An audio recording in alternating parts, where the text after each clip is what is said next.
Pada kesempatan ini, saya akan mempresentasikan sebuah studi kasus yang berkaitan dengan pajak properti, yang merupakan salah satu penerimaan penting bagi negara dan daerah. Melalui studi kasus ini, saya akan membahas gambaran objek pajak, jenis pajak yang dikenakan, serta analisis perhitungan pajak sesuai dengan peraturan perpajakan yang berlaku. Diharapkan pembahasan ini dapat memberikan pemahaman yang lebih jelas mengenai penerapan perpajakan properti secara tepat dan benar. Raden Abiyasa pada tahun 2018 memiliki objek pajak dengan informasi sebagai berikut. Untuk nomor objek pajak 3301500600702340 yang terletak di Jalan Arjuna, RT 5 RW 7 Banaran, Grogol, Sukoharjo, dengan luas objek pajak bumi sebesar 400 meter persegi dengan klasifikasi kelas A23 dan luas objek pajak bangunan seluas 350 meter persegi dengan klasifikasi kelas A03. Diketahui NJO PTKP yang ditetapkan di daerah Sukoharjo senilai 20 juta rupiah. Hitunglah pajak yang harus dibayar oleh Bapak Raden yang jatuh tempo pada bulan Juli tahun 2018. Pertama-tama kita tentukan total NJOP untuk bumi dan juga bangunan. Untuk NJOP bumi luas 400 meter persegi kita kalikan dengan NJOP per meter persegi senilai 335.000 dan total NJOP untuk bumi adalah 134 juta rupiah.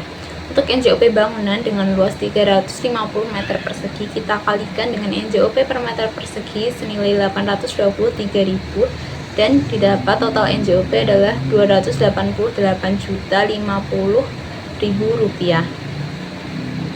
Dengan demikian total NJOP sebagai dasar pengenaan PBB adalah 422.050.000 rupiah. Setelah dikurangi NJOP TKP sebesar 20 juta yang ditetapkan oleh pemerintah Sukoharjo, maka NJOP untuk perhitungan PBB menjadi 402.050.000 rupiah.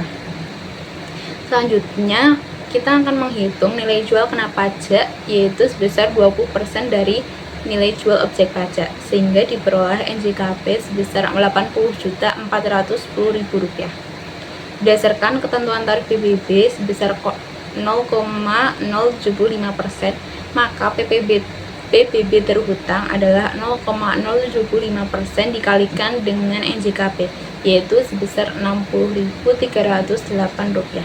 Dengan demikian dapat disimpulkan bahwa pajak bumi dan bangunan yang harus dibayar oleh Bapak Raden Abiyasa pada bulan Juli tahun 2018 adalah sebesar 60.308 rupiah. Ternyata pada bulan Desember tahun 2018, Bapak Raden membeli tanah milik saudaranya, Bapak Andi, dengan informasi sebagai berikut. Untuk status kepemilikan yaitu sertifikat hak milik yang beralamat di Jalan IR Soekarno, Dusun 1, Madegondo, Grogol, Sukoharjo, Jawa Tengah, dengan luas tanah yang dibeli sebesar 300 meter persegi. Harga perolehan tanah per meter pada saat itu adalah senilai Rp380.000. Diketahui NJOP PBB untuk tanah tersebut adalah Rp139.200.000. Bapak Raden berniat melakukan balik nama untuk sebidang tanah tersebut. Berapakah BPHTB yang harus dibayarkan Bapak Raden? Jika diketahui NPOP TKP yang ditetapkan di daerah tersebut senilai 60 juta rupiah. Pertama, kita hitung dulu NPOP untuk tanah tersebut. Dengan luas 300 meter persegi kita kali dengan harga perolehannya sebesar Rp380.000.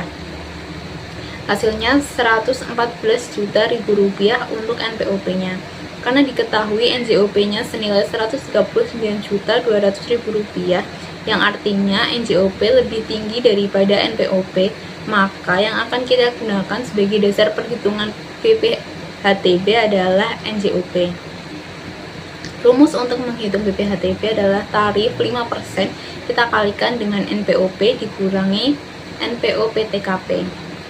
Di sini Karena NJOP-nya lebih tinggi, kita akan menggunakan nilai jual objek pajak sebagai dasar perhitungannya senilai Rp139.200.000.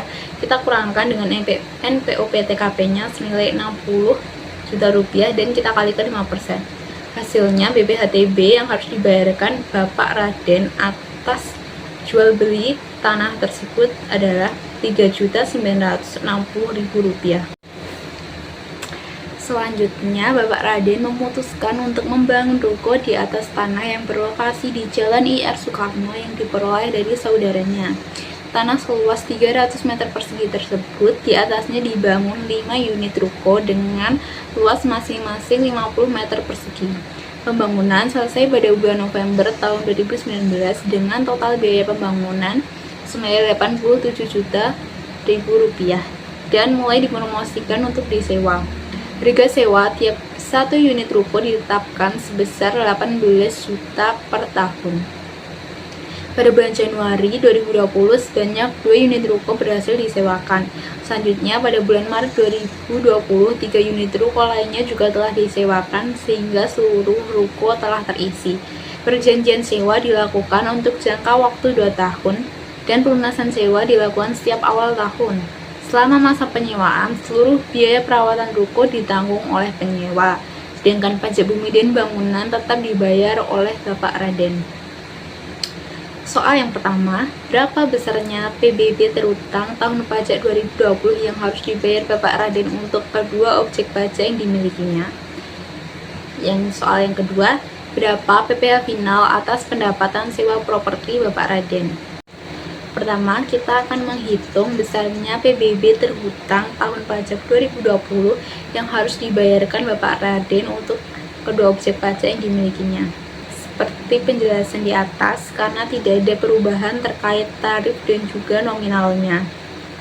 Selanjutnya, untuk objek pajak di Jalan IR Soekarno, kita hitung dulu untuk total NJOP bumi dan bangunannya. Untuk NJOP bumi dengan luas 300 meter persegi, kita kalikan dengan NJOP per meter senilai Rp464.000 dan total NJOP untuk bumi adalah Rp139.200.000. Untuk NJOP bangunan dengan luas 250 meter persegi, kita kalikan dengan NJOP per meter persegi yaitu sebesar Rp310.000 dan total NJOP untuk bangunan adalah Rp77.500.000. Diketahui NJOP di Jalan Arjuna milik Bapak Raden senilai Rp422.050.000 dan NJOP di Jalan IR Soekarno senilai Rp216.700.000. Karena nilai NJOP di Jalan Arjuna lebih tinggi, maka yang mendapat pengurangan NJOP TKP adalah objek pajak di Jalan Arjuna. Kita lanjutkan untuk perhitungan objek pajak di Jalan IR Soekarno. NJOP sebagai dasar perhitungan PBB adalah Rp216.700.000. Kita kalikan dengan NJKP sebesar 20%, hasilnya Rp43.340.000 dan PPB terhutang tarifnya 0,075%, sehingga didapat PBB terhutang yang harus dibayarkan Bapak Raden untuk objek pajak di Jalan IR Soekarno adalah Rp32.505.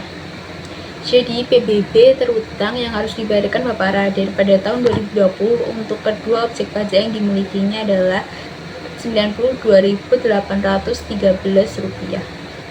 Selanjutnya kita akan menghitung PPh final atas pendapatan sewa properti milik Bapak Raden. Pertama, pendapatan sewa 5 unit ruko di harga Rp18 juta, kita kalikan 5, yaitu total pendapatannya Rp90 juta. Untuk tarif PPh final sewa properti, tarifnya 10% dari total pendapatan, yaitu Rp90 juta, hasilnya Rp9 juta. Jadi PPh final yang harus disetorkan Bapak Raden atas pendapatan sewa propertinya sebesar Rp9 juta. Di bulan Desember 2023, Bapak Raden membeli properti baru berupa rumah mewah siap huni dari PT Point Property yang berstatus PKP dengan ketentuan sebagai berikut. Untuk status kepemilikan adalah SHM yang beralamat di Jalan Singosari 1 nomor 13 Nusukan, Banjarsari, Surakarta, Jawa Tengah. dengan luas tanah 261 meter persegi dan luas bangunan 200 meter persegi. Di harga perolehan 2.870.000.000 rupiah. Apa saja biaya dan pajak yang ditanggung Bapak Raden? Bapak Raden akan dikenakan PPN atas pembelian properti baru dari PT Point Property yang berstatus sebagai PKP. Selain itu, Bapak Raden juga harus membayar BPHTB dan biaya notaris PPAT. Selanjutnya kita akan analisis perhitungan biaya dan pajak yang ditanggung oleh Bapak Raden. Pertama, kita hitung dulu untuk BPHTB jual beli Bapak Raden dengan tarif 5%. NPOP diketahui sebesar 2.870.000.000 rupiah dan NPOP TKP di daerah tersebut ditetapkan sebesar 80 juta rupiah. Sehingga BPHTB yang harus dibayar Bapak Raden adalah 139.500.000 rupiah. Selanjutnya kita akan menghitung PPN. Berdasarkan Peraturan Menteri Keuangan Nomor 120 Tahun 2023 yang mulai berlaku tanggal 21 November 2023, pemerintah memberikan insentif pajak pertambahan nilai ditanggung pemerintah atau PPN DTP atas penyerahan rumah tapak dan satuan rumah susun atas dasar pengenaan pajak maksimal 2 miliar rupiah yang merupakan bagian dari harga jual paling banyak 5 miliar rupiah. Dengan demikian, perhitungan PPN Bapak Raden adalah DPP sebagai DPP-nya yaitu 2.870.000.000. Tarif PPN yang berlaku pada saat itu adalah 11% dan batas DPP DTP adalah 2 miliar. Sisa DPP-nya yaitu 870 juta rupiah. PPN yang ditanggung pemerintah 100% yaitu 11% kita kali 2 miliar, hasilnya 220 juta rupiah. Dan PPN yang ditanggung Bapak Raden adalah 11% dikali 870 juta rupiah sebagai sisa DPP-nya, hasilnya 95.700.000 rupiah. Total PPN terhutang adalah 315.700 juta rupiah.